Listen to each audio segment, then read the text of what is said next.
السلام علیکم ورحمۃ اللہ وبرکاتہ۔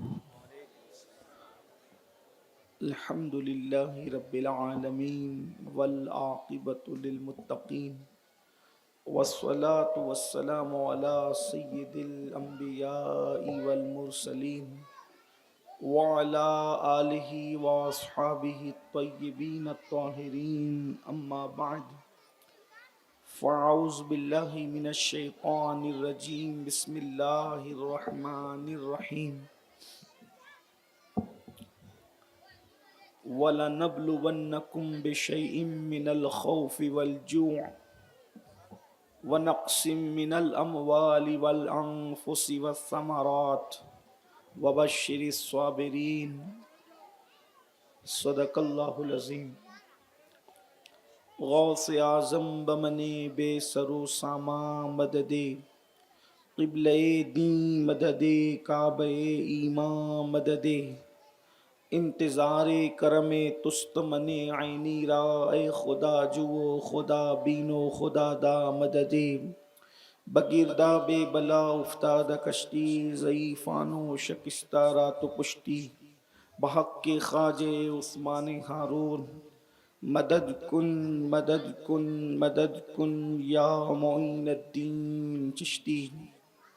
انتہائی احترام و عقیدت کے ساتھ اپنے اور ساری کائنات کے مرکز عقیدت، انیس بے کساں چارہ ساز درد منداں، ہم غریبوں کے غم گسار، ہم فقیروں کی ثروت، شہر یار ارم، تاجدار حرم، نوبہار شفاعت، شب اسرا کے دولہا، نوشے بزم جنت، دانائے سبل، مولائے کل، ختم الرسل، سبحان اللہ، خسرو خوباں، سبحان اللہ، سیاح لامکاں، وجہ کن فکاں، در اللہ المکنون، سر اللہ المخزون، عالم ما کانا وما سبحان یکون، اللہ، آب و گل انبیاء، جان و دل اصفیاء، مطلع ہر سعادت، مقطع ہر سیادت، خلاصہ کائنات، فخر موجودات، حضور احمد مجتبی محمد مصطفیٰ، ارواحنا فدا صلی اللہ تعالی علیہ وآلہ وصحبہ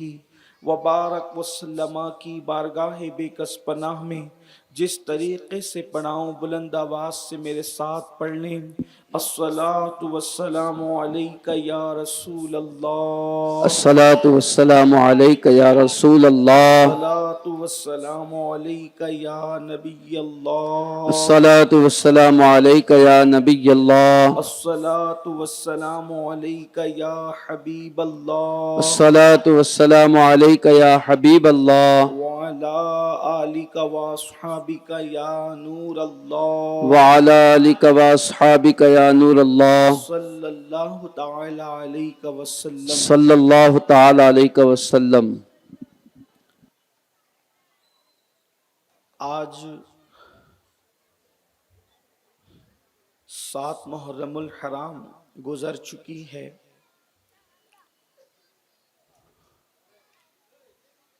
اور ہماری یہ 25ویں سالانہ محفل کا یہ 7واں پروگرام، جس میں آپ اور ہم سب شریک ہیں۔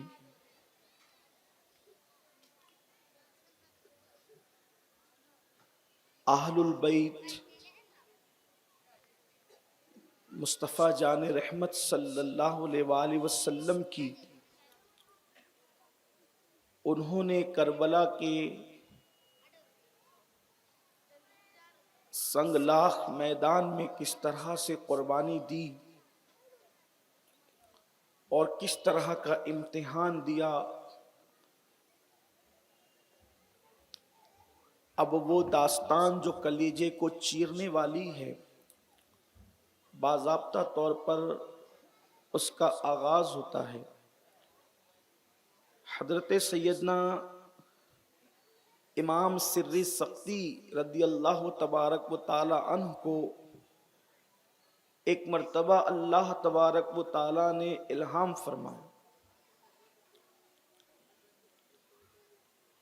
الہام یہ فرمایا کہ جب مخلوق پیدا کی گئی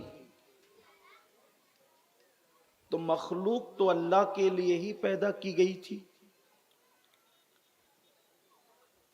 چونکہ اولیاء اللہ کے دلوں پر اللہ پاک الہام فرماتا ہے، اور یہ جو اولیاء کی سیرت پڑھتے ہیں اور جنہیں معلوم ہے وہ جانتے ہیں. تو سری سکتی رضی اللہ تعالیٰ عنہ کے دل پر یہ سری سکتی کون؟ حضور سید الطائفہ طاؤس العلماء سیدنا جنید بغدادی رضی اللہ تعالیٰ عنہ کے ماموں بھی ہیں اور پیر و مرشد بھی ہیں. اور حضرت یہ سری سکتی مرید و خلیفہ ہیں سیدنا امام معروف الکرخی کے، اور وہ مرید و خلیفہ ہیں حضرت سیدنا امام علی رضا کی. اور پھر ان کا شجرہ نسب آپ میں کہ اکثر لوگ جانتے ہیں کہ وہ مرید و خلیفہ اور بیٹے بھی ہیں حضرت سیدنا امام موسیٰ کاظم کے، اور وہ مرید و خلیفہ اور بیٹے بھی ہیں حضرت سیدنا امام جعفر صادق کے، اور وہ مرید و خلیفہ اور بیٹے ہیں امام محمد باقر کے، اور وہ مرید و خلیفہ اور بیٹے ہیں امام زین العابدین کے، اور وہ مرید و خلیفہ ہیں اور بیٹے ہیں سیدنا امام حسین شہید کربلا کے. تو امام سری سکتی کے دل پر اللہ نے الہام فرمایا کہ میں نے مخلوق کو پیدا کیا، اور جب مخلوق پیدا کی تو سب محبت کے دعوے دار تھے، اللہ سے پیار کے دعوے دار تھے. تو اللہ نے فرمایا ہم نے دنیا پیدا کی. جب دنیا پیدا کی تو مخلوق کے 9 حصے دنیا کی طرف چلے گئے، چھٹ گئی، لوگ چھٹ گئے، 9 حصے دنیا کی طرف چلے، ایک حصہ بچا. یعنی جو محبت کے دعوے دار تھے، یہ جو کربلا، اب تو پہلے دن سے ہم اس کے نکات بیان کر رہے ہیں، لیکن اب باضابطہ کربلا کا بیان آ رہا ہے. تو کچھ لوگوں کو خیال کربلا کے واقعات سن کے یہ ہوتا ہے کہ وہ آخر اتنے مجبور کیوں تھے؟ وہ مجبور نہیں تھے، وہ محب تھے. وہ مجبور نہیں تھے، وہ امتحان گاہ میں تھے. تو اسی کی تمہید کے طور پر میں آپ کے سامنے، تاکہ میری قوم کے نوجوانوں کو پتا چلے کہ اہل البیت کے اندر امتحان دینے کا اور بلاؤں سے ٹکرانے کا جذبہ کس طرح سے، بلاؤں سے مقابلہ کرنے کا جذبہ کس طرح سے، اور وہ کیوں ہے. تو محبت کے دعوے دار جب سب ہو گئے تو دنیا پیدا کی، تو مخلوق کے 9 حصے یعنی 90% لوگ سب دنیا کی طرف چلے گئے، ایک حصہ بچا 10% لوگوں کا. پھر اللہ تعالیٰ نے الہام فرمایا کہ پھر ہم نے آخرت کو پیدا کی. جب آخرت کو پیدا کیا تو وہ جو 10% بچے تھے، ایک حصہ بچا تھا، اس کے بھی 10 حصے ہو گئے اور 9 آخرت کی طرف چلے گئے، ایک حصہ بچا. اب وہ جو ایک حصہ بچا تو انہوں نے کہا نا ہم دنیا کی طرف، ہم نہ دنیا کی طرف ہیں نہ آخرت کی طرف مائل ہیں، نہ دنیا پر فدائیں نہ ہم آخرت پہ کی طرف مائل ہے، ہمیں تو چاہیے. تو پھر اللہ تبارک و تعالیٰ نے بلائیں اور مصیبتیں پیدا فرمائی کہ اب بتاؤ، محبت آسان نہیں ہے میرے ساتھ. یعنی محبت کا اظہار صرف تسبیح اور مصلی سے نہیں ہوتا. دنیا بنی، 90% لوگ چلے گئے، 10% بچے، اس میں سے بھی 90% لوگ آخرت کی طرف چلے گئے، اب ایک حصہ بچا. تو اب اللہ نے فرمایا ہم نے بلائیں پیدا کی. تو جب ہم نے بلائیں پیدا کی تو پھر اس ایک کے بھی 10 حصے ہو گئے. بلا کو دیکھ کر کے وہ 9 حصے غائب ہو گئے، چلے گئے، اور ایک حصہ بچا. اور اس نے کہا ہم تو نہ بلا دیکھتے ہیں نہ نعمت دیکھتے ہیں، ہم تو دینے والے ہاتھوں کو دیکھتے ہیں.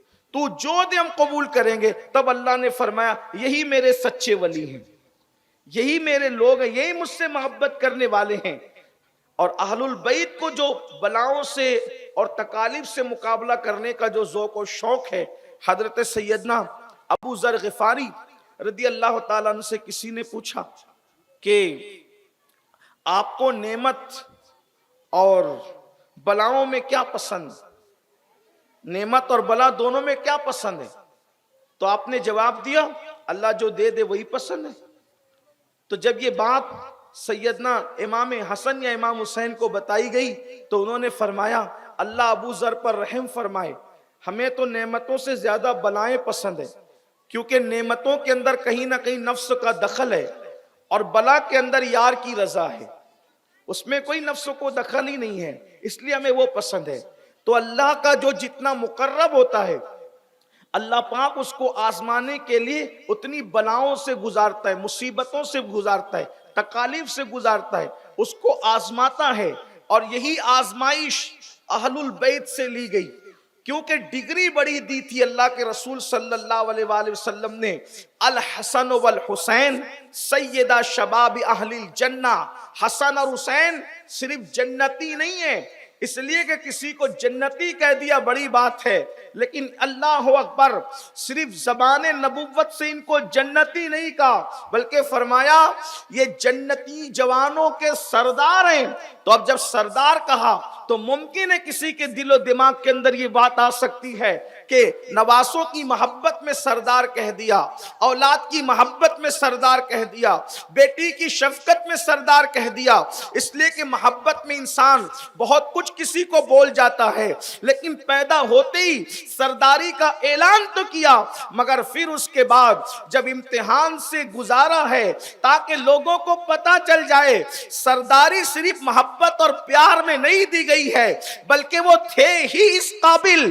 کربلا کا میدان دیکھو اور پھر دیکھو کہ عام جنتیوں کا کارنامہ کیا ہے اور جنتی سرداروں کا کارنامہ کیا ہے۔ اللہ اکبر، زہر سے اپنی اتڑیوں کو ٹکڑے ٹکڑے کراتے دیکھو اور پھر چیک کرو کہ عام جنتیوں کا کارنامہ کیا ہے اور جنتی جوانوں کے سرداروں میں سے امام حسن مجتبی کی شہادت کا کارنامہ کیا ہے۔ اللہ اکبر، امام پاک امام حسین علی جدی علیہ السلام جیسی پیدا ہوئے، پیدائش کے ساتھ ہی شہادت کا اعلان ہو رہا ہے، آپ اس کو سن بھی چکے ہیں، لیکن پھر بھی جو ہے وہ ہم ان کڑیوں کو ذہنوں سے جوڑنے کے لیے پھر اشارے دیتے ہوئے آگے بڑھتے ہیں۔ اللہ اکبر، امام علی مقام علی جدی علیہ السلام ہجرت کا 4واں سال ہے، اور ہجرت کے 4 سال میں ایک تاریخی روایت کے مطابق 4 شعبان ہے، اور ایک تاریخی روایت کے مطابق شعبان المعظم کی 5 تاریخ ہے،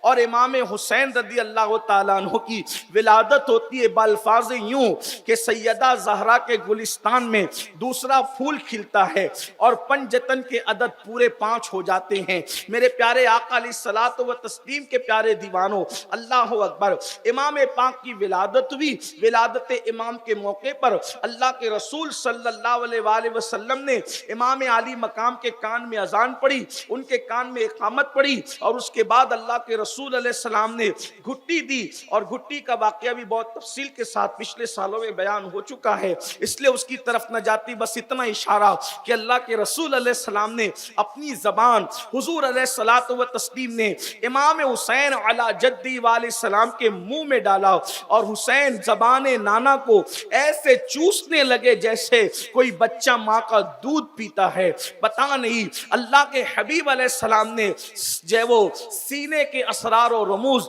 کس طریقے سے سینے امام میں منتقل فرمایا، اور پہلے ہی دن امام نے کن کن رازوں کو اپنے سینے کے اندر جگہ دے کر سینے کو گنجینہ خزینہ راز نبوت بنا دیا۔ میرے پیارے آقا علیہ الصلوۃ والتسلیم کے پیارے دیوانوں، اس کے بعد امام علی مقام علی جدی علیہ السلام کا معصوم، امام علی مقام علی جدی علیہ السلام کا جو ہے وہ مبارک بچپنا، بڑا خوبصورت ترین بچپنا مصطفیٰ جان رحمت سید المعصومین صلی اللہ علیہ وآلہ وسلم کی گود میں گزرتا ہے۔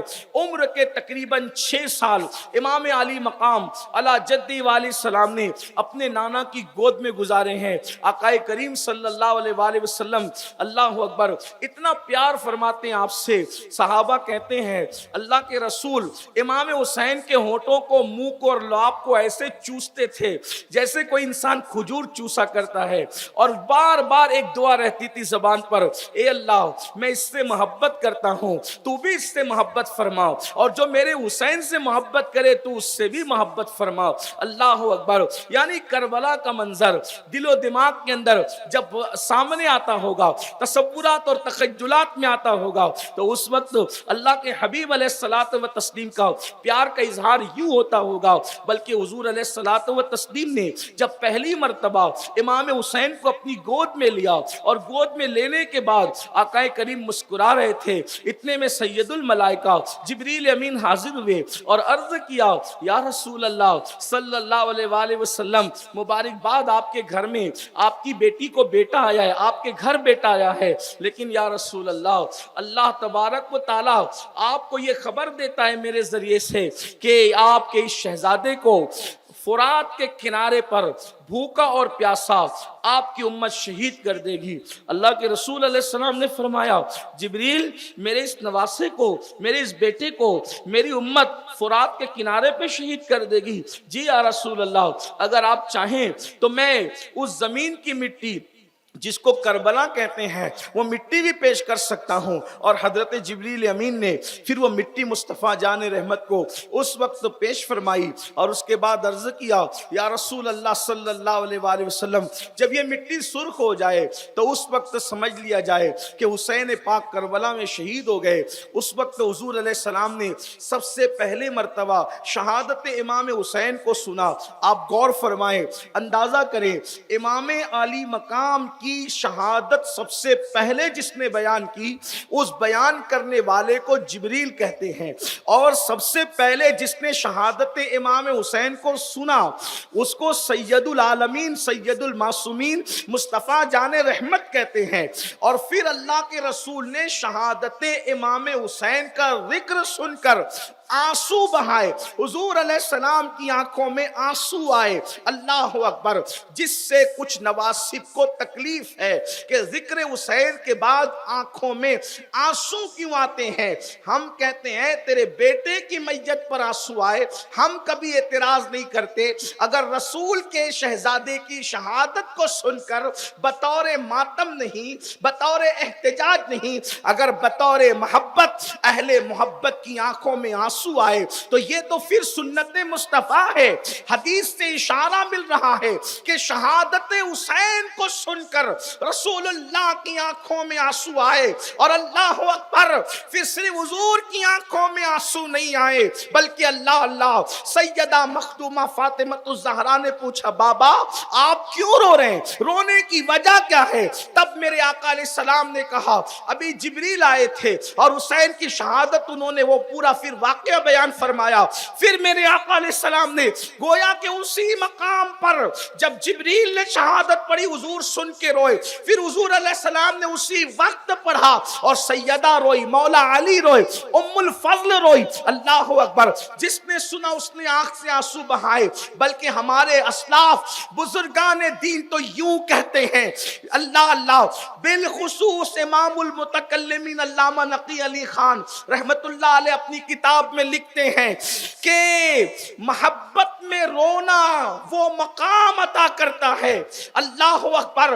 خدا کے یاروں کی محبت میں رونا وہ عبادت ہے کہ اس عبادت کا مقابلہ پھر دنیا کی کوئی عبادت نہیں کر سکتی۔ اللہ اکبر۔ اور اتنا ہی نہیں بلکہ ہمارے صوفیہ فرماتے ہیں، جو محبت حسین میں، محبت اہل بیت میں آنسو بہائے، اللہ تبارک و تعالی پھر اسے دنیا میں بھی دنیا کے غموں سے رونے سے بچا لیتا ہے، اور انشاءاللہ قیامت میں بھی وہ غمگین ہونے سے محفوظ ہو جائے گا۔ اس لیے کہ جس کے ساتھ محبت ہوگی قیامت میں اسی کا ساتھ نصیب ہوگا۔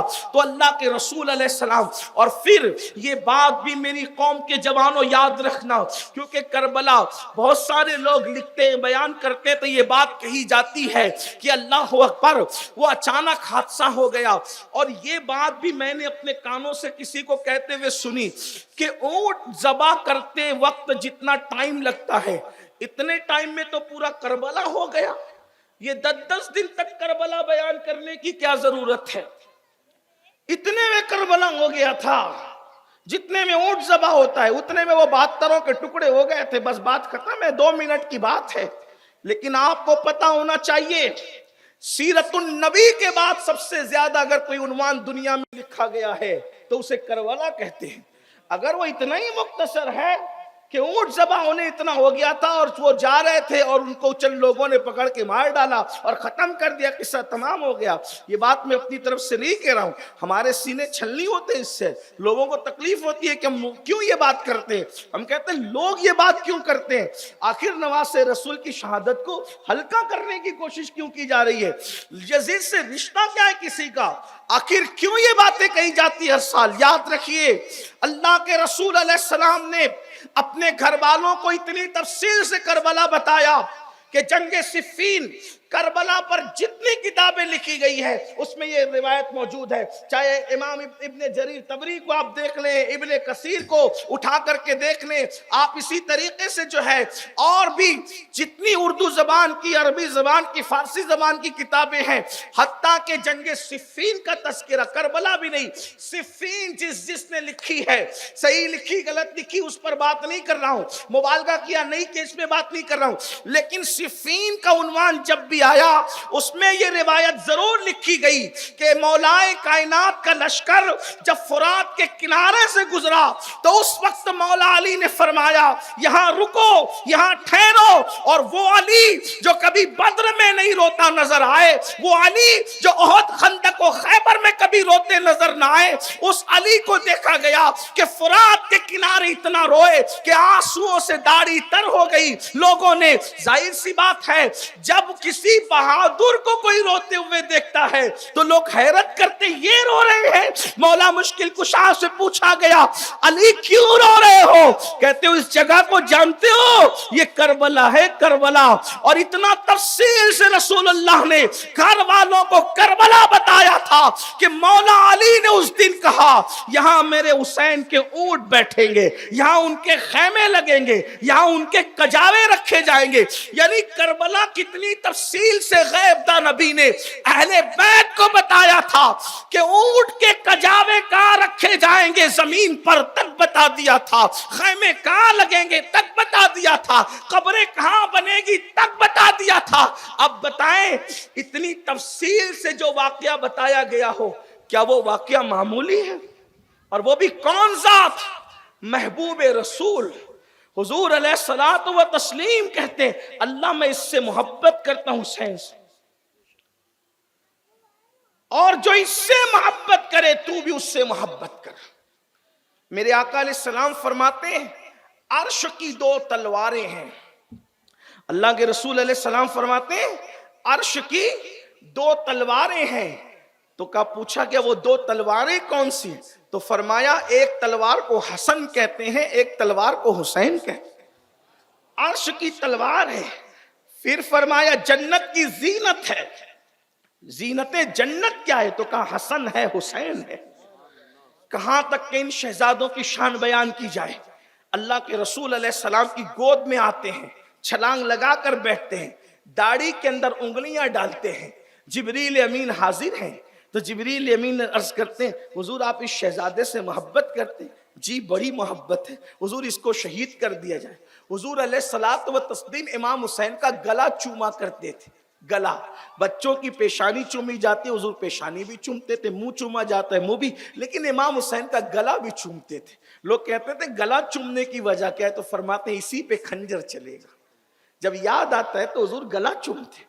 یہ ہے محبوب ترین ہستی، اور ہمیں رسول اللہ کے محبوب بننے کا آسان طریقہ، اللہ کے محبوب بننے کا آسان طریقہ کیا کہ حسین پاک سے سچی محبت کرو۔ حضور فرماتے ہیں جو اس سے محبت کرے گا وہ اللہ کا محبوب بن جائے گا۔ احب اللہ من احب حسینا، وہ اللہ کا محبوب ہے جو میرے حسین سے محبت کرتا ہے۔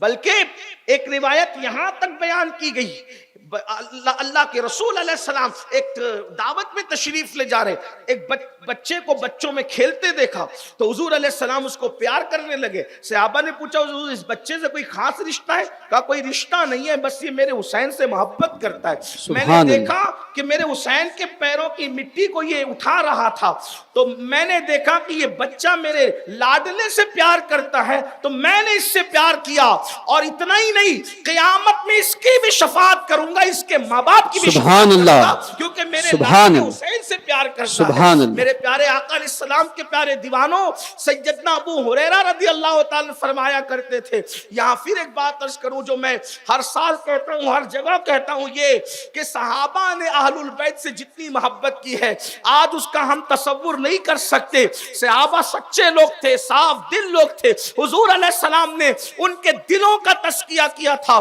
وہ پیور لوگ تھے۔ اللہ اکبر۔ تو حضرت ابو ہریرہ رضی اللہ تعالیٰ عنہ نے جس وقت حضرت سیدنا امام حسین کی جوتیاں سیدھی کی اور اپنی امامے کے شملے سے جو ہے وہ آپ کی جوتیوں کو صاف کیا تو اس وقت امام علی مقام نے آپ سے کہا آپ یہ کیوں کرتے ہیں؟ تو اس وقت حضرت ابو ہریرہ نے امام حسین کی پیشانی چوم کے کہا حسین ان کانوں نے زبان رسالت سے جو باتیں سنی ہیں اور آپ کی فضیلت جتنی میں جانتا ہوں واللہ اگر لوگ جاننے لگے تو آپ کو زمین پہ چلنے نہیں دیں گے، لوگ آپ کو سروں پہ اٹھا کر کے پھریں گے۔ سبحان اللہ، سبحان اللہ، آپ کی فضیلت میں جانتا ہوں، اگر لوگ جاننے لگے تو آپ کو زمین پہ چلنے۔ امام حسین اس ہستی کا نام ہے اور آپ گئے ہیں اللہ کے دین کو بچانے کے لیے، اس لیے کہ پورا وہ سسٹم جو دین کا سسٹم تھا اس کو صرف ایک اشارے کے طور پر، کیونکہ میں نے آپ کو کل کہا کہ میں نے کوئی یزید کا ذکر نہیں کرنا، اور صرف اس سال لوگوں کی یہ فرمائش ہے کہ 25واں سال ہے تو ایک بار تو داستان کربلا مکمل بیان کر دیں، لیکن پھر بھی میں لوگوں سے کہتا ہوں زندگی ختم ہوگی لیکن نکات کربلا کے ختم نہیں ہو سکتے، پھر بھی جتنی کوشش ہے کاوش ہے ہم اس پہ کریں گے انشاءاللہ، تاکہ کم از کم کچھ تو لوگوں کو معرفت نصیب ہو اور کربلا کی داستان کا ایک حد تک ادراک ہو۔ تو امام علی مقام علی جدی علیہ السلام کو ایک سسٹم خطرے میں نظر آ رہا تھا یزید کی حکومت کی شکل میں، کیونکہ ہماری قوم کا جو نظریہ ہے اور جو نقطہ نظر ہے ان کے نزدیک نماز، روزہ، حج اور زکوٰۃ اسی کو اسلام کہتے ہیں۔ لیکن ایک بات میں آپ کو پہلے عرض کروں تاکہ آپ کے ذہن میں بات آ جائے کہ جو دنیا کے تمام انسان ہے جو مسلمان نہیں ہے اور وہ اسلام کو بغض، عناد اور حسد کی نظر سے دیکھتے ہیں، ان کو نماز، روزے، حج اور زکوٰۃ سے کوئی تکلیف نہیں ہے۔ وہ چاہتے ہیں کہ آپ نماز پڑھتے رہیں، روزہ رکھتے رہیں، حج کرتے رہیں، قربانیاں کرتے رہیں، زکوٰۃ دیتے رہیں۔ انہیں کس اسلام سے تکلیف ہے؟ انہیں سیاسی اسلام سے تکلیف ہے۔ اسلام دشمن طاقتوں کو سیاسی اسلام سے تکلیف۔ سیاسی اسلام کا مطلب کیا؟ ہمارے مذہب میں جو سیاست ہے، اسلام میں جو سیاست ہے وہ سیاست کیا ہے؟ ہمارے مذہب میں سیاست ہے وہ یہ ہے کہ جو مسلمانوں کا امیر ہوگا تو وہ مسلمانوں کا امیر قد دیکھ کر لوگوں کی سفارشات پر نہیں بنے گا، اس کا تقوی ہوگا، اس کی پرہیزگاری ہوگی، اور وہ اپنے بزرگوں کی امانتوں کا امین ہوگا۔ کیسے؟ جیسے صدیق اکبر تھے، فاروق اعظم تھے، عثمان غنی تھے، مولا علی تھے، امام حسن تھے، یہ خلفائے راشدین جو 5 ہے، کیونکہ خلافت راشدہ 30 سال پر حدیث کے مطابق مکمل ہو جاتی ہے۔ اور خلافت راشدہ کیا تھا؟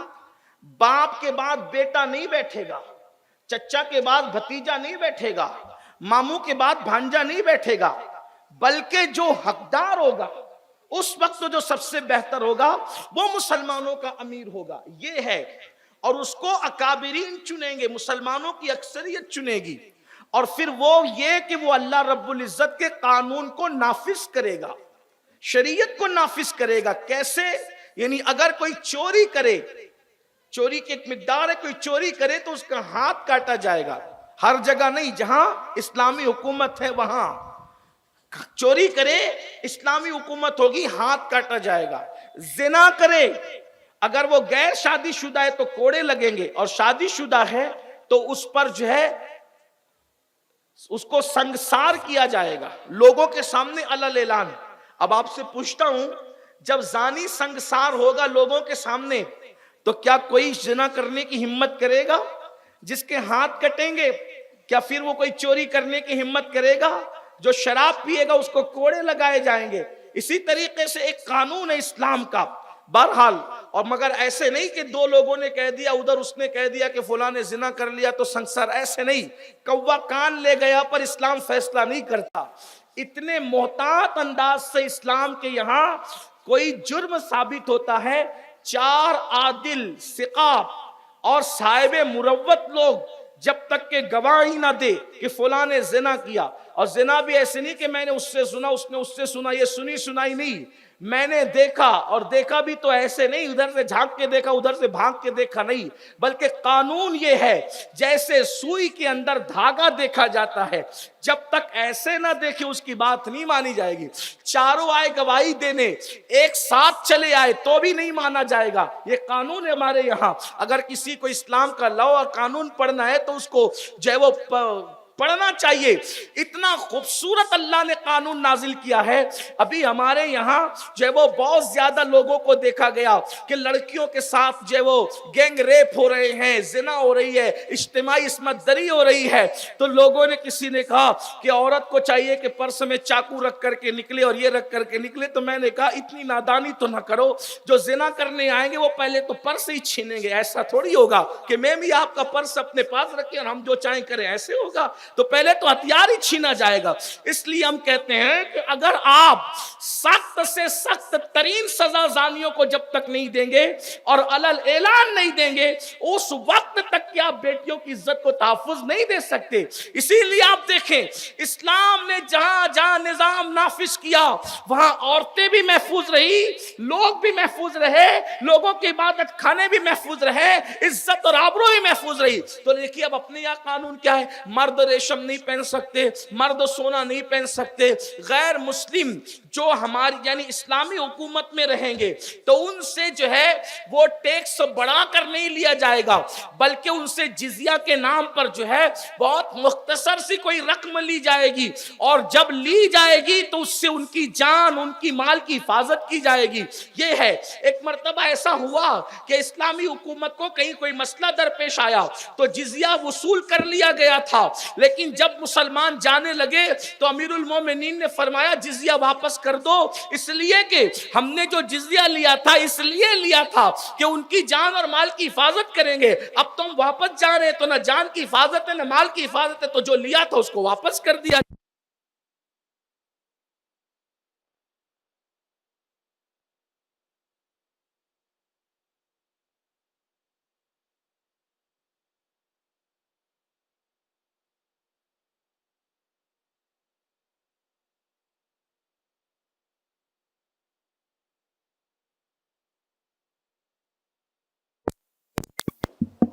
الحمدللہ درود شریف پڑھ لیں۔ اتنا بڑا مجمع ہے، سب مل کے درود شریف پڑھیں تو ہزاروں درود بارگاہ رسالت میں پہنچ سکتے۔ سب مل کے پڑھیں، اللہم صلی علی سیدنا و مولانا محمد معدن الجود والکرم وآلہ وصحبہ وبارک وسلم، صلاۃ و سلام علیک یا جد الحسن والحسین۔ اللہ کے رسول صلی اللہ علیہ وآلہ وسلم نے فرمایا کہ اگر کسی اسلامی حکومت میں کسی کافر کو، جس کو ذمی کافر کہتے ہیں، اگر مسلمانوں نے ستایا، غور فرمایا حضور کے فرمان پر، یعنی ایسے نہیں کہ اسلامی حکومت ہے تو دوسرے مذہب والوں کو آپ کاٹیں گے، ماریں گے، ستائیں گے، نہیں۔ اللہ کے رسول علیہ السلام فرماتے ہیں اسلامی حکومت میں اگر تم نے کسی کافر کو ستایا، اس کو تکلیف پہنچائی، اس پہ ظلم کیا، تو قیامت کے دن اس کافر کی حمایت میں میں تم سے جھگڑا کروں گا، مسلمانوں کے خلاف میں اللہ کی بارگاہ مقدمہ قائم کروں گا۔ اندازہ کریں اسلامی حکومت کا جب نفاذ ہوگا تو یہ ساری چیزیں سامنے رکھی جائے گی۔ جو مسلمانوں کا امیر ہوگا وہ بیت المال کو مال بیت یعنی گھر کا مال نہیں بنا سکتا، اپنی مرضی سے نہیں ہوگا۔ ورنہ آپ دیکھیں جب قید سالی کا دور تھا، فاروق اعظم سب کو اونٹ ذبح کر کے کھلا رہے تھے اور خود سوکھی روٹی میں زیتون کا تیل لگا کر کے کھا رہے تھے، اور وہاں ایسا نہیں ہے کہ جو بادشاہ چاہے کرے، جو مرضی میں آئے کرے، ایسا نہیں ہوگا، بلکہ حال یہ اللہ اکبر، اگر مسلمانوں کے خلیفہ سے کوئی سوال کر لیا جائے تو وہ یہ نہیں کہے گا میں اتنا بڑا ہوں مجھ سے کیوں پوچھا جا رہا ہے، میں جواب نہیں دوں گا، جاؤ کسی اور سے سوال کرو، نہیں، آپ کو پتا ہے، آئیے اس کی خلافت راشدہ کی ایک جھلک آپ کو دکھاؤں، کیا نظام تھا حضور کے تربیت یافتہ لوگوں کا۔ امیر المومنین، غیظ المنافقین، امام المجاہدین، اللہ اکبر، سیدنا عمر ابن خطاب فاروق اعظم رضی اللہ تعالیٰ، یہ میرے آقا علیہ السلام کے جانشین ہیں، حضور کے خلیفہ ہیں، اللہ اکبر، ایک دن جمعہ کی نماز پڑھانے کے لیے تاخیر سے مسجد میں پہنچے، توجہ کریں، امیر المومنین تاخیر سے، دیر سے مسجد میں آئے، آنے کے بعد ایک صحابی اٹھ کر کھڑے ہوئے اور کہنے لگے امیر المومنین اب آپ جیسے لوگ بھی تاخیر سے آئیں گے، لیٹ آئیں گے، دیر سے آ رہے ہیں آپ لوگ مسجد میں نماز پڑھانے کے لیے، اگر آج مسجد کے امام سے بھی، وہ بھی ایسا امام نہیں جو بہت بڑا علامہ و محقق و مفتی و محدث ہو، اس کی بات نہیں، کوئی ناظرہ خواہ بھی امام ہوگا نا جس نے صرف قرآن دیکھ کے پڑھنا سیکھا ہوگا، بھری مجلس میں اگر اجتماع میں مسجد کے اندر جمعہ میں کوئی اٹھ کر کے اس کو کہہ دے کہ آپ لیٹ کیوں آئے تو اس کا منہ اترے گا، ایک چیز ہے، فطرت ہے، انسان کی اپنی طبیعت ہے، اور چار لوگ یہ بھی کہیں گے کہ یار مسجد میں پوچھنا ہی ضروری تھا، بعد میں پوچھ لیتے ہیں، لیکن دیکھو اسلام کیسی آزادی دیتا ہے، وقت کے امیر المومنین کو جو ہزاروں مربع میل کی زمینوں پر حکومت کر رہے ہیں حضور کے جانشین کی حیثیت سے، ان سے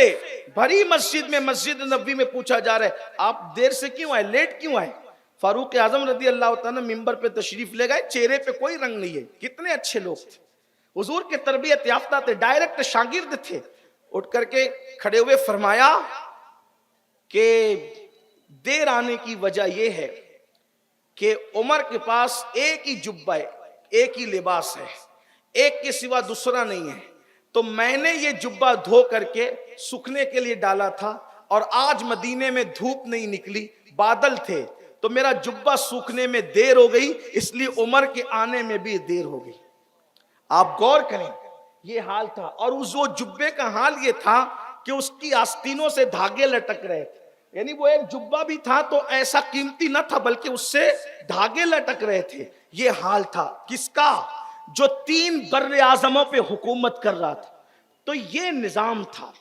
اور ایک بات آپ کو بتاؤں، یہ تو حضور کے تربیت یافتہ تھے، خود حضور علیہ السلام نے جو مملکت اسلامیہ مدینہ منورہ کی شکل میں قائم کیا تھا، آپ حضور کی پوری زندگی اٹھا کے دیکھ لیں، میں سیرت النبی کا ایک چھوٹا سا طالب علم ہونے کی حیثیت سے چیلنج کرتا ہوں، مکے میں حضرت آمنہ کے گھر میں حضور جو غذا کھاتے تھے، توجہ، حضور مکے میں سیدہ آمنہ کے گھر میں جو غذا کھاتے تھے، اتنی بڑی حکومت اور مملکت کے مالک بننے کے بعد بھی ظاہری طور پہ وہ تو مالک شروع دن سے ہے، آسماں خان، زمیں خان، زمانہ مہمان، صاحب خانہ، لقب کس کا ہے؟ تیرا تیرا، خالق کل نے آپ کو مالک کل بنا دیا، دونوں جہاں ہے آپ کے قبضہ و اختیار میں، اللہ اکبر، میں تو مالک ہی کہوں گا کہ ہوں مالک کے حبیب، یعنی محبوب محب میں نہیں، میرا تیرا، اللہ اکبر، مگر اس وقت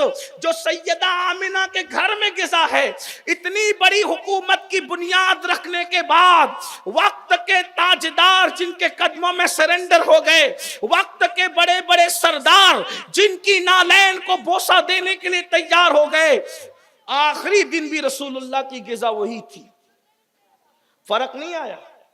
مطلب کیا؟ حکومت پیسہ اکٹھا کرنے کے بعد اپنی ذات پر نہیں خرچ کیا، بلکہ جس دن رسول اللہ صلی اللہ علیہ وآلہ وسلم کا وصال ہو رہا ہے، اتنی بڑی مدینہ منورہ کی مملکت اسلامیہ کی بنیاد رکھنے والا، وہ بانی مملکت اسلامیہ جب دنیا سے جا رہا ہے، اس دن بھی رسول اللہ کی زرہ ایک یہودی کے گھر میں گروی رکھی ہوئی ہے، یہ شان تھی۔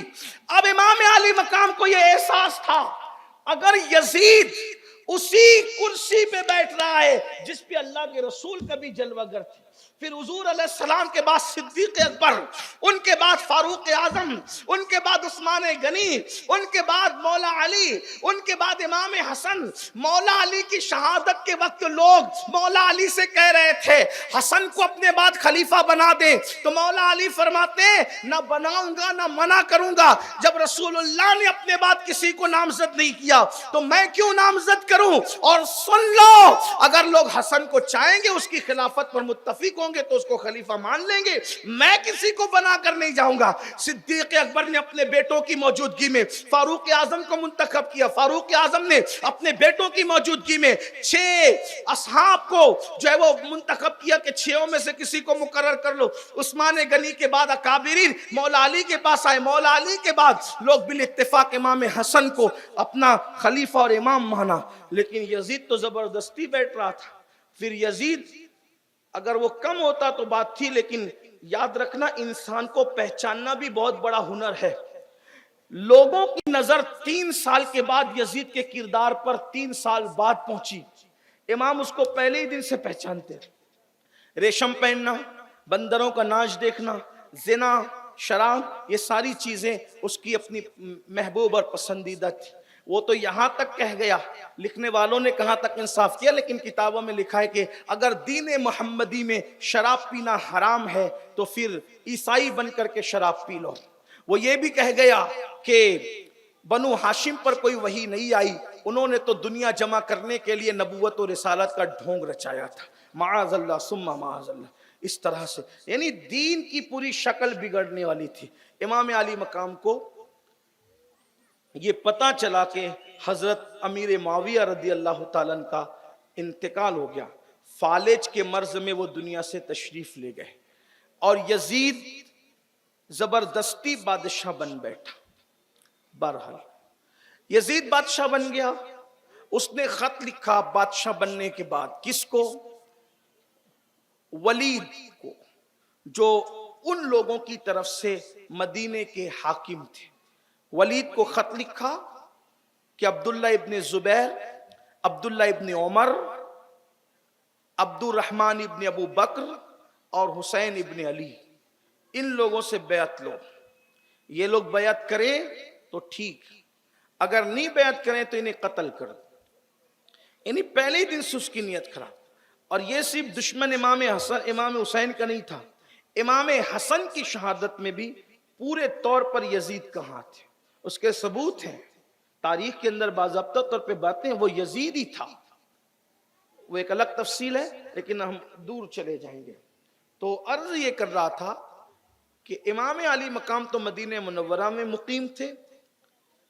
کہتے ہیں کہ رجب المرجب کی 15 تاریخ کو یا رجب المرجب کی 22 تاریخ، اختلاف ہے تاریخوں میں، 15 تاریخ یا 22 تاریخ کو حضرت امیر معاویہ کا فالج کے مرض میں وصال، وہ دنیا سے تشریف لے گئے۔ یہ جناب جو ہے وہ خود ساختہ طور پر اس نے ماحول تو پہلے ہی سازگار کر رکھا تھا، تو یہ بادشاہ بن بیٹھا۔ اور جب خط آیا تو دوپہر کے وقت امام علی مقام پاک مسجد نبوی شریف میں، آپ کا زیادہ تر وقت امام پاک کا مسجد شریف میں ہی گزرتا تھا، اپنے نانا کے پہلو میں قدموں میں زیادہ تر وقت گزارتے تھے۔ اور میں نے بہت کتابوں میں پڑھا کہ امام علی مقام مسجد نبوی شریف میں ہی رہتے تھے، زیادہ تر وقت وہیں گزارتے تھے۔ تو میں سوچتا تھا کہ وقت وہاں زیادہ کیوں گزارتے تھے، لیکن جس مقام پر، اس جگہ پر جب انسان بیٹھے تو پتہ چلے کہ دنیا کی کسی جگہ پہ اتنا لطف نہیں آتا جتنا رسول اللہ کے پہلو میں بیٹھنے سے لطف آتا ہے۔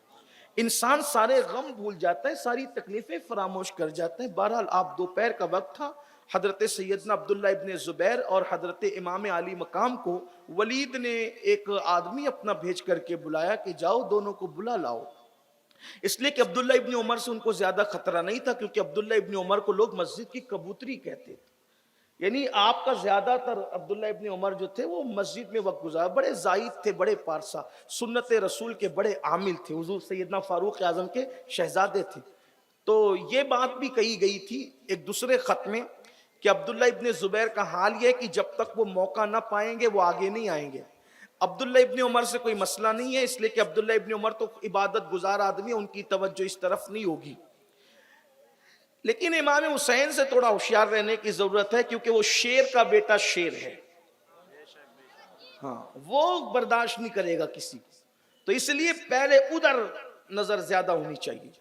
مورخین نے لکھا ہے تو ولید نے بلایا بھی امام حسین کو اور عبداللہ ابن زبیر کو. دونوں مسجد میں بیٹھے تھے، دونوں حضرات نے کہا کہ اچھا تم چلو اور ہم آتے ہیں. جب وہ چلا گیا قاصد نامور چلا گیا تو عبداللہ ابن زبیر، حضرت سیدنا عبداللہ ابن زبیر اور امام علی مقام نے بات کی. دونوں میں بھی رشتہ داری تھی نا. حضرت عبداللہ ابن زبیر میں، یہ حضرت عبداللہ ابن زبیر کون تھے؟ یہ عبداللہ ابن زبیر تھے حضرت اسما کے بیٹے، اور حضرت اسما کون تھی؟ سیدنا صدیق اکبر کی شہزادی. ٹھیک اسی طرح حضرت زبیر جو تھے، زبیر ابن عوام، یہ حضور علیہ الصلوۃ والتسلیم کے پھوپھی کے بیٹے، حضرت صفیہ کے بیٹے تھے. یعنی حضور علیہ السلام کے پھوپھی زاد بھائی تھے زبیر. تو پھوپھی زاد بھائی کا، اور جیسے حضور کے پھوپھی زاد بھائی تھے ویسے مولا علی کے بھی زبیر ابن عوام پھوپھی زاد بھائی تھے. تو پھوپھی زاد بھائی کا بیٹا، پھوپھی زاد بھائی کا بیٹا کیا ہوا؟ وہی پھوپھی زاد حضرت زبیر جو ہے وہ پھوپھی کے بیٹے، تو پھوپھی زاد بھائی کا بیٹا کیا ہوا؟ بھتیجا ہوا. تو اس رشتے سے مولا علی کے اور رسول اللہ کے عبداللہ کون لگتے تھے؟ بھتیجے لگتے تھے. سسرال کے رشتے سے بھانجے لگتے تھے اور ددیالی رشتے سے بھتیجے لگتے تھے. تب بھتیجے لگتے تھے تو یہ رشتے میں امام حسین کے بھائی لگتے تھے. ٹھیک، یہ رشتہ تھا. اب بات سمجھ میں آئی؟ حضرت زبیر مولا علی کے پھوپھی زاد بھائی اور حضرت عبداللہ اس باپ کے رشتے سے امام علی مقام کے اس رشتے سے بھائی لگتے تھے. تو یہ رشتہ داری تھی. تو دونوں نے آپس میں سرگوشی کی کہ یہ ٹائم اس وقت ایسا کیوں ہے کہ امیر بلا رہا ہے، اس ٹائم تو وہ کسی سے ملتا نہیں. تو اس وقت امام حسین نے کہا ایسا لگتا ہے شاید حضرت امیر معاویہ کا انتقال ہو گیا، اس وجہ سے اس ٹائم بے وقت بلایا جا رہا ہے. تو عبداللہ ابن زبیر نے کہا میں تو چلا، میں نہیں رکوں گا اب مدینہ شریف میں اس سے ملوں گا ہی نہیں. اور وہ سیدھا گھر آئے اور آنے کے بعد مکہ شریف روانہ ہو گئے. امام علی مقام اپنے خاندان کے 50 جوانوں کو لیا اور فرمایا بے وقت بلایا گیا ہے، ہم جائیں گے لیکن کوئی دھوکہ نہ ہو، اس لیے تم میرے ساتھ چلو، اور اگر کوئی گفتگو ہو اور آواز تیز ہو تو تم اندر چلے آنا، ورنہ میں خود بات کروں گا. المختصر یہ کہ امام گئے تو وہاں مروان بھی بیٹھا ہوا تھا. مروان بڑا نیچ قسم کا انسان. امام حضرت سیدنا عثمان غنی کی شہادت میں اس کا عمل دخل، اس کے بعد مسلمانوں کے معاملے میں فتنہ پھیلانے میں اس شخص نے بڑے گھنونے کارنامے. اگر آپ کو میرا جملہ جو وہ کان پہ بوجھ لگے تو معاف کرنا، لیکن یہ بڑا گندا انسان تھا جس کو مروان کہتے. بلکہ بزرگوں نے یہ یہاں تک فرمایا کہ ہمارے آقا علیہ الصلوۃ والتسلیم کا یہ فرمان ہے کہ لوگ جو ہیں وہ بیٹے پیدا کرتے ہیں، حکم باپ پیدا کریں، اور اس کے باپ حکم پر اللہ کے رسول نے لعنت کی تھی، لعنت مروان کے باپ. اور حضور علیہ السلام جنہوں نے دشمنوں کے لیے چادریں بچھائی، مروان کے باپ حکم کو آپ نے مدینہ منورہ سے باہر کر دیا تھا، شہر بدر کر دیا تھا. صدیق اکبر کے دور میں اس میں آنے کی کوشش کی، انہوں نے نہیں لیا. فاروق اعظم کے دور میں آنے کی کوشش کی، انہوں نے نہیں لیا. کہ حضور نے جس کو نکال دیا ہم اس کو نہیں لیں گے. بہرحال تو یہ حکم کا بیٹا تھا، موجود تھا. اور یہ مروان اتنا گندا انسان تھا کہ یہ مسجد نبوی شریف میں حسنین کریمین کے سامنے مولا علی کو گالیاں دیتا. یہ وہ انسان ہے، وہ وہاں موجود تھا. تو امام پاک نے دیکھا، ولید سے پوچھا آپ نے مجھے کیوں یاد کیا؟ تو کہا کہ امیر کا انتقال ہو گیا ہے اور یزید جو ہے وہ بادشاہ ہیں اور وہ اس کی آپ بیعت کریں. انہوں نے ولید نے اس کو خلیفہ کہا. میں خلیفہ نہیں کہتا اس کو. ظاہر سی بات ہے کہ وہ خلیفہ تھا ہی نہیں، وہ خود ساختہ بادشاہ تھا. بادشاہ بھی بہت دل پہ پتھر رکھ کے کہتا ہوں، ورنہ اس کی کوئی اوقات ہی نہیں ہے. لیکن صرف سمجھنے سمجھانے کے لیے کوئی تو ٹائٹل دینا پڑے گا. وہ بادشاہ بن گیا ہے، آپ اس کی بیعت کریں. تو آپ نے فرمایا کہ مجھ جیسا آدمی یزید کی بیعت ایسے کیسے کر سکتا ہے؟ چھپ کے میں بیعت نہیں کروں گا. اگر یزید کی بیعت لینا ہے تو آپ مجمع عام میں اعلان کیجئے، مجمع عام میں اعلان کرو، جو سب کریں گے وہ ہم بھی کریں گے. اور آپ یہ کہہ کے اٹھ کر کھڑے ہوئے. تو مروان نے کہا ان کو قتل کر. امام حسین رک گئے. آپ یاد رکھیں یہ کوئی مبالغہ نہیں ہے، بنو ہاشم کے جوان بڑے بہادر تھے. بنو ہاشم کے جوان بڑے بہادر تھے، اور پھر ان بنو ہاشم میں بھی جو مولا علی کی نسل ہے اللہ نے انہیں بہادری عطا کی. بلکہ اللہ کے رسول علیہ السلام کی حدیث ہے کہ اللہ نے اور لوگوں کی نسل سے زیادہ قریش کے اندر بہادری رکھی ہے، اور قریش میں بھی اللہ نے بنو ہاشم کو بہادری عطا کی ہے. اللہ پاک نے انہیں بڑا جگر دیا تھا. جب قتل کی بات ہے امام حسین کھڑے ہو گئے اور کھڑے ہو کر فرمایا کیا بکتا ہے، تو قتل کرے گا یا یہ قتل کریں گے مجھے؟ واللہ تجھے تو ناک صاف کرنے کا شعور نہیں ہے. اور جب یہ بات سنی تو ولید نے کہا حضرت آپ جائیں، اس کی باتوں میں نہ آئیں. اور اس سے کہا افسوس ہے تجھ پر کہ تو نواسہ رسول کو شہید کرنے کا اور قتل کرنے کا مجھے حکم دیتا ہے کہ میں اپنی آخرت خراب کروں گا. آپ تشریف لے جائیں. آپ نے فرمایا ہم بعد میں فیصلہ کریں گے، اعلان کرو. اور اس وقت آپ نکل کر کے واپس آئے، اور آنے کے بعد آپ جو ہے وہ گھر میں بیٹھ گئے. تو یہ سارے معاملات تو کچھ پتہ چل ہی چکے تھے. گھر والوں کو پوچھا کیا معاملہ ہے، تو بتایا کہ اب ہمیں مدینہ منورہ میں نہیں رہنا. یہ ان لوگوں کے لیے کتنی بجلی والی خبر، جیسے کسی کے نشیمن پہ بجلی گرتی ہے تو کیا ہوتا ہے، اس سے زیادہ دکھ کی خبر کیا ہوگی. امام اہل سنت علیہ رحمت و رضوان کہتے ہیں کہ یا قافلتی زیدی یا جلک، اے میرے قافلے اپنی قیام کی مدت کو اور بڑھا دے. رحم اے بر حسرت تشنا لبک، مورا جیا را در کے درک درک، طیبہ سے ابھی نہ سنا جانا. ابھی مجھے مت بول کہ تجھے طیبہ سے جانا ہے، میرا دل دھڑ دھڑ کرتا ہے یہ سن کر.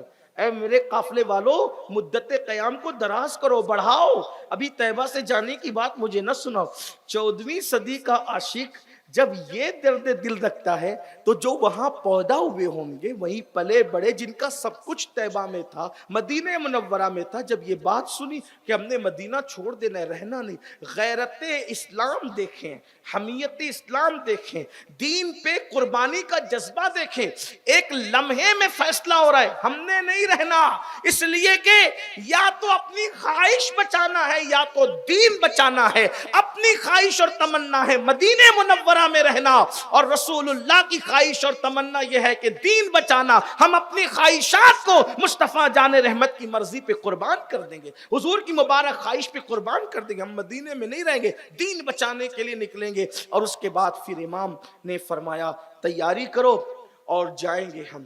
اب کربلا کون کون گیا اس میں بڑا اختلاف ہے، کون گیا کون نہیں گیا. لیکن میں حضرت مولانا استاد زمن حسن بریلوی کی تحقیق پر اعتبار کرتے ہوئے کہ ان کے گھر کے جتنے لوگ تھے سب گئے، سوائے حضرت فاطمہ صغرا کے. یہ حضرت صغرا نہیں، یہ حضرت استاد زمن کی تحقیق، اس لیے کہ کتابیں بہت لکھی گئی ہے، روایات بہت ہیں. اب کسے بیان کریں، کسے نہ کریں، کسے چھوڑ دیں. اب بہت سی کتابیں ایسی ہیں جو لوگ جانتے ہیں، جو نہیں جانتے. لیکن میری اپنی تمنا یہی ہوتی ہے کہ جتنا بزرگوں سے معتبر روایتیں ملے وہ پڑھ دوں، تاکہ آئندہ آپ کے لیے مطالعے کے لیے اللہ تعالیٰ راستے ہموار کرے. مزید آپ کو اللہ تعالیٰ توفیق دے کہ آپ معرفت اہل بیت کے لیے آگے بڑھیں. تو سیدہ فاطمہ صغرا وہ نہیں گئی تھی، حضرت محمد بن حنفیہ وہ نہیں گئے تھے، اور اسی طریقے سے حضرت جعفر کے شہزادے جو بہنوئی تھے امام حسین کے، حضرت عبداللہ ابن جعفر طیار، اور چند نام انہوں نے لکھے ہیں، یہ نہیں تھے. باقی سب، حتیٰ کہ جس کی پیدائش کو ابھی 1 مہینہ ہی ہو رہا تھا، وہ ننھا سا شہزادہ حضرت سیدنا علی اصغر، ان کو بھی جانے والوں میں رکھا گیا. اور پھر جب یہ ہوا کہ تیاریاں کی جائے تو اہل بیت کے دل پر کیا گزری ہوگی آپ جانتے ہیں. بس میں اختصار کے ساتھ یہ بات بیان کرتے ہوئے بات مکمل کرتا ہوں کہ شام ہوئی، اور اس کے بعد شام نے اپنی جو ہے وہ زرد چادر کو سیاہ چادر میں تبدیل کیا، اور مدینۃ الرسول کے افق اور آسمان پر رات کی سیاہ زلفیں بکھر گئی اور آدھی رات کو کچھ مصلی پر رونے والے رو رہے تھے، کچھ سونے والے سو رہے تھے، اور اگر جاگ ہو رہی تھی یا رت جگہ ہو رہا تھا، رات اگر کہیں جگ رہی تھی تو وہ خیمے اہل البیت کے اندر، اہل بیت کے جو ہے وہ گھروں میں، خیموں میں نہیں بلکہ گھروں میں، اہل البیت کے گھروں میں رت جگہ ہو رہا تھا، چراغ جل رہے تھے، سامان باندھے جا رہے تھے، اونٹ تیار کیے جا رہے تھے، کجاوے کسے جا رہے تھے۔ ایسے میں امام علی مقام علی جدی والی سلام آخری سلام عرض کرنے کے لیے اپنے نانا جان مصطفیٰ جان رحمت صلی اللہ علیہ وآلہ وسلم کی بارگاہ میں حاضر ہوتے ہیں۔ حضرت شیخ محقق شیخ عبدالحق محدث دہلوی رحمت اللہ علیہ کے نبیرہ کے ان کی تحریر کے مطابق انہوں نے تحریر فرمایا ہے، نبی رہے شیخ محقق تحریر کرتے ہیں کہ جب امام علی مقام اپنے نانا کے مزار پہ گئے، آج بھی جو مدینہ منورہ جاتے ہیں اور جب وہ الوداعی حاضری کے لیے جاتے ہیں، اللہ کی قسم لوگوں کے قدم نہیں اٹھتے، ایسا لگتا ہے قدم منو من جو ہے وہ وزنی ہو چکے ہیں، منو من وزنی ہو گئے، قدم اٹھتے نہیں۔ دل ایسا کہتا ہے کاش مدینہ منورہ سے جانے کی بجائے یہیں پہ مر جائے۔ حضرت استاد زمن نے مدینہ منورہ سے جانے والوں کے لیے ایک مصرع لکھا ہے، بلکہ آنے اور جانے والوں کے لیے پورا شعر لکھا ہے۔ کہتے ہیں زندگی مر کے جیتے ہیں جو آتے ہیں، جو جاتے ہیں مدینے کو حسن، مر کے جیتے ہیں جو جاتے ہیں مدینے کو حسن، اور جی کے مرتے ہیں جو آتے ہیں مدینہ چھوڑ کر۔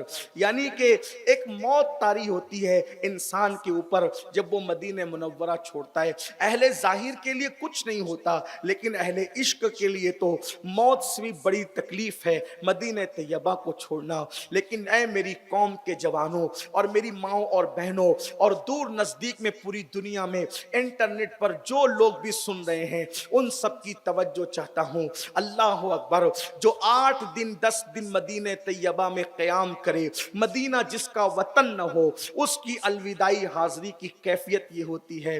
لیکن سیدہ کے لال کا کیا حال ہوا ہوگا جس وقت وہ آخری اور الوداعی سلام کے لیے مصطفیٰ جان رحمت کی بارگاہ میں گئے ہوں گے، کیسی قربانیاں ہیں۔ بلکہ آپ کو میں ایک بات اور کہہ دوں، علی اکبر کی شہادت حسین اعظم کے لیے آسان تھی، لیکن مدینہ منورہ چھوڑنا کتنا مشکل تھا، ذرا اندازہ تو کرے نا۔ ایک طرف علی اکبر ہے، علی اکبر چھوٹ رہے ہیں، مصیبت ہے، لیکن ادھر تو نانا چھوٹ رہے ہیں، جان کائنات چھوٹ رہے ہیں، سید العالمین چھوٹ رہے ہیں، روح کائنات کے شہر پاک سے دور جایا جا رہا ہے۔ البتہ شیخ محقق کے نبیرہ لکھتے ہیں حسین پاک گئے، نانا کی قبر انور سے لپٹ گئے، اور آنکھ لگی تو خواب میں کیا دیکھا، اونگ آئی تو مصطفیٰ جان رحمت جلوگر ہیں اور اپنے نواسے کو سینے سے لگاتے ہیں، اور سینے لگا کر حضور علیہ السلام کی آنکھ میں آنسو ہے۔ امام عرض کرتے ہیں یا رسول اللہ، اب آپ کا نواسا آپ کو الوداعی سلام پیش کرنے کے لیے آیا ہے،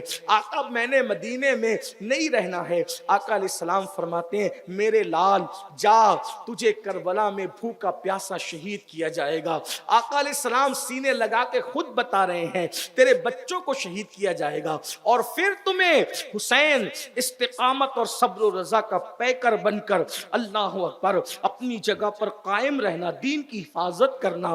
اس وقت گویا امام کہتے ہوں گے نانا جان آپ کا حسین ہمیشہ کے لیے آپ کے مدینے سے جا رہا ہے۔ سیدہ کا لال سب کچھ چھوڑ کر مدینہ منورہ کو گویا کہ سونا سونا کر کے نبی کی امانت آج مدینے سے جا رہی ہے۔ حسین پاک نے کہا ہوگا نانا جان اب آپ کہہ رہے ہیں کہ حسین تمہیں شہید ہونا ہے، بھوکا پیاسا تمہاری اولاد کو شہید ہونا ہے، تو نانا جان جس وقت میرے علی اکبر کے جسم کے ٹکڑے کیے جائے اس وقت آپ کا حسین صبر و رضا کا پیکر بنا رہے، اس کی آپ دعا کر دیں۔ نانا جان جس وقت میرے قاسم کا وجود خون میں لہو لہان ہو اس وقت آپ حسین کے صبر پر استقامت کی دعا کر دیں۔ جس وقت میرے معصوم علی اصغر کو چاہے وہ تیروں سے چھلنی کیا جائے اس وقت حسین صبر کا دامن ہاتھ سے سے نہ چھوڑے. یہاں پوری داستان کربلا میں میں جہاں جہاں معصوم کہوں گا